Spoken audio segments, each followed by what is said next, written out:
ये वचन मत्ती से लिया गया है, जो यीशु मसीह के उपदेश का हिस्सा है, जिसे पहाड़ी उपदेश कहा जाता है। यह विशेष वचन तलाक, डिवोर्स और विवाह के विषय में यीशु की शिक्षा को स्पष्ट करता है।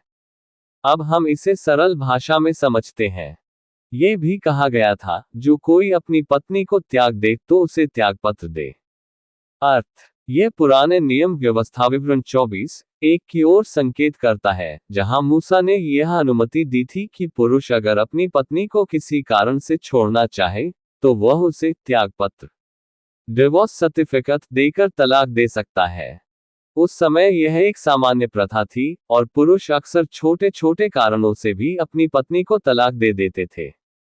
परंतु मैं तुमसे यह कहता हूं कि जो कोई अपनी पत्नी को व्यभिचार के सिवा किसी और कारण से तलाक दे, तो वह उससे व्यभिचार करवाता है, और जो कोई उस त्यागी हुई से विवाह करे, वह व्यभिचार करता है। 1. परंतु मैं तुमसे ये कहता हूं। यहाँ यीशु पुराने नियम की व्यवस्था को और गहराई से समझाते हैं और उसका उद्देश्य स्पष्ट करते हैं। वह सिखा रहे हैं कि केवल बाहरी नियमों को मानना काफी नहीं है। परमेश्वर की दृष्टि में विवाह एक पवित्र संबंध है। 2. जो कोई अपनी पत्नी को व्यभिचार के सिवा किसी और कारण से तलाक दे। व्यभिचार पति या पत्नी का विवाह के बाहर किसी और से शारीरिक संबंध बनाना। यीशु कहते हैं कि केवल व्यभिचार एकमात्र वैध कारण है जिसके चलते तलाक दिया जा सकता है।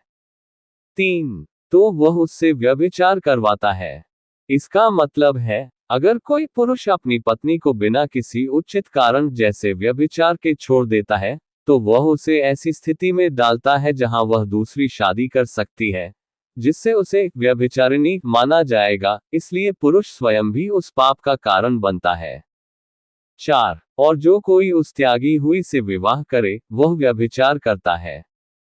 अगर कोई और व्यक्ति उस स्त्री से विवाह करता है जिसे गलत तरीके से बिना व्यभिचार के कारण छोड़ा गया है, तो वह भी पाप करता है, क्योंकि परमेश्वर की दृष्टि में वह विवाह अब भी वैध है। परमेश्वर की दृष्टि में विवाह बहुत पवित्र है। तलाक एक गंभीर मामला है और केवल व्यभिचार ही ऐसा कारण है जिसे परमेश्वर उचित मानते हैं। गलत तरीके से तलाक देना न सिर्फ एक पाप है, बल्कि दूसरों को भी पाप की स्थिति में डाल सकता है। यीशु हमें सिखा रहे हैं कि हम अपने रिश्तों को हल्के में न लें, बल्कि उन्हें परमेश्वर के अनुसार निभाएं। ऐसे ही और भी बाइबल के वचन को ठीक से समझने के लिए हमारे चैनल को सब्सक्राइब करें। लाइक, शेयर एंड कमेंट जरूर करें। धन्यवाद।